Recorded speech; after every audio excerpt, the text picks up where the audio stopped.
Okay, so I was just on the phone with a friend, and he was telling me that from what he's been hearing and for his own experience, he's been feeling really depressed, really not depressed in the clinical sense, but depressed in a way that the year has sort of ended, and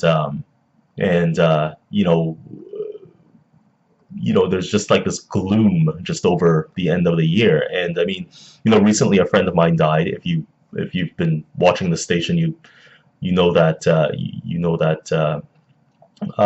he died last week, and it was around Christmas time too. So I mean, it was not that I celebrate Christmas, but I mean, it's just that it was a very kind of sudden, kind of almost shocking kind of occurrence, but that aside, and knowing that his family and a lot of his people that knew him kind of like kind of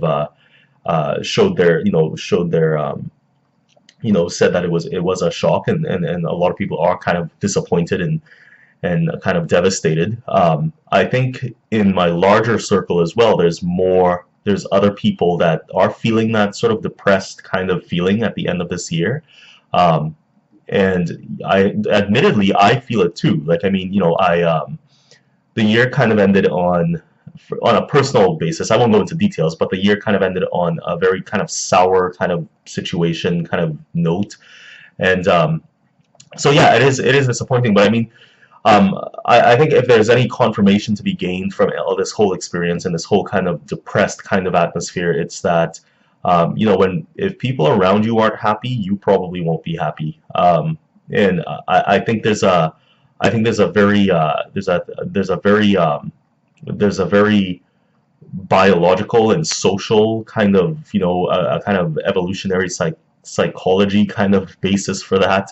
I think there's an adaptation or an adaptive kind of something that's very intrinsic to our being that creates that scenario. I don't think it's all spiritual or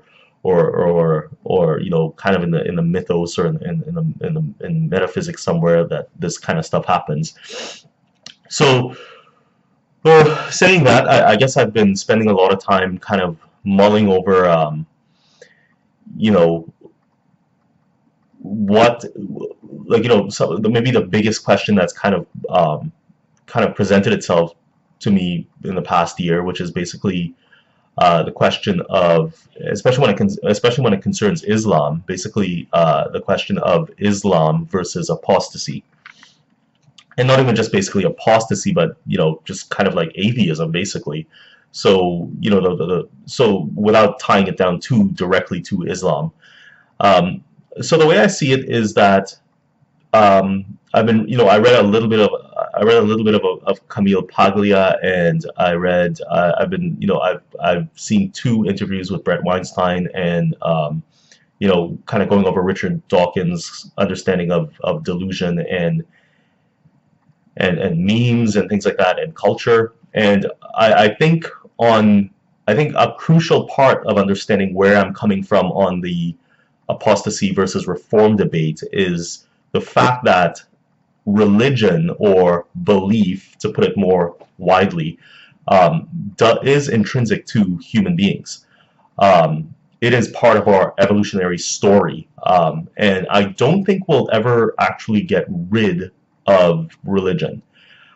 Now, I know that secularism is growing and has grown like considerably since the Enlightenment. And I know secular countries or secular regions or jurisdictions, however you want to phrase secularism or contextualize secularism, do tend to be happier and with less religiosity. But there's still this kind of like, de facto kind of understanding of this belief thing. I mean, you think about countries like Iceland, for instance, where you know they don't really have this kind of full blown religiosity or this full blown kind of devotion, but they still believe in things like fairies that live in the rocks, and that are kind of, and people do go to certain real lengths to kind of protect these beings, etc., etc.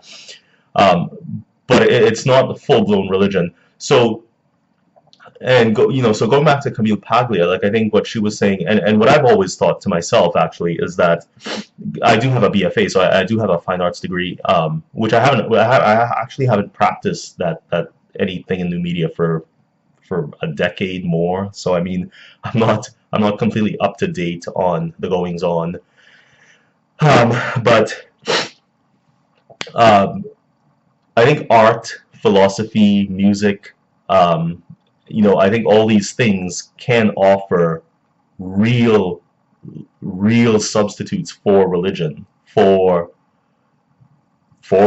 devotion, and I think it offers. I think they're consciousness raising. So I think that we we express more and experience fuller and richer lives through these mediums, as opposed to religion, which can be very hierarchical and dogmatic and top down. Well, you get the point. Um, and aside from that, like I mean, while it does satisfy that kind of, that sort of grand narrative need that we long for, um, it, it it diminishes us, and I mean in a very corporeal way. Like I mean, you think about what goes on in the Middle East and what goes on in in say in the Philippines, for instance, or anywhere there's a terrorist group or anything like that. And I know there's a bit of a focus on Islam here, but I mean I don't think that's undeserving. Like I mean, I think Islam does have a unique kind of place in the world these days, especially when it comes to religion. Um, and I think I do believe that the number of Muslims is going to grow eventually. So yeah, I guess maybe what I'm trying to establish here is basically that yes, there is a certain, and I'm not saying the word spiritual or anything like that, in case that create some sort of confusion as to what I'm trying to say. I think there's a scientific and a very, maybe not as measurable as certain aspects of biology or evolution, but I think there is an evolutionary need for some type of belief, some sort of system of of exploration of issues outside of what we can measure solidly.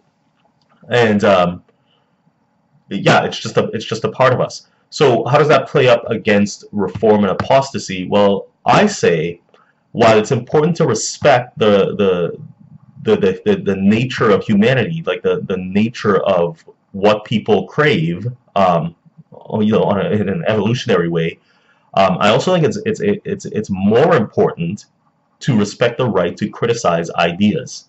I think that goes, and I think this is something that art is actually very good at. I think art is, very good, and depending on what exactly you're looking at. But I mean, art, I do believe, is a criticism almost by nature, while satisfying the need to express oneself and express these metaphysical things and the spirituality of humanity.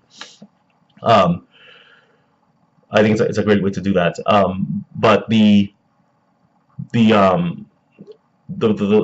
problem is criticism must be respected. Free speech must be respected above religiosity, above above any type of dogma or any type of fascistic kind of understandings of the world and people and things like that. So that being said, I say, you know what, go all in. Like I mean, I say atheism all the way.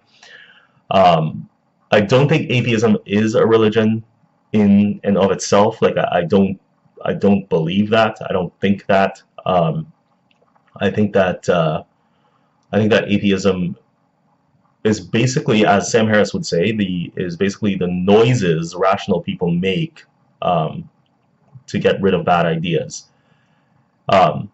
essentially what you're doing is you're atheism, like, and as Samara would say again, like you don't really, atheism doesn't, as a word, doesn't even need to exist, because all you're really doing is just criticizing bad ideas.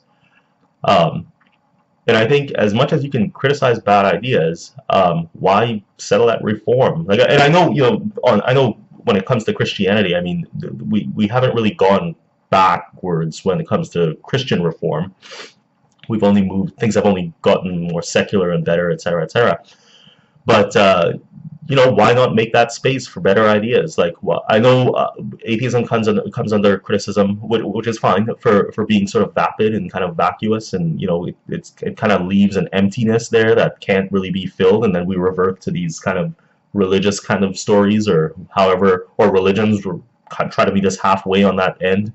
When you think about church plants and all that stuff, but um, atheism, if it does create that space, let it create that space. Like, let it create that space for better ideas. And there are better ideas. It's just a matter of dissemination and education, and those slow moving things. But I mean, I say if you're going to battle for something, you battle for atheism. As much as it's not even a word that needs to exist, battle for the criticism of bad ideas. Um, and let it create that space, let it create that room for uh, for new ideas and for better ways of doing things. So that's where I am, and this is probably going to be the last video I make for this year, unless I do one with Andrew, Andrew and Chris, maybe in the new year. I'm not sure if that's going to happen, but yeah, that's about it for now. Bye.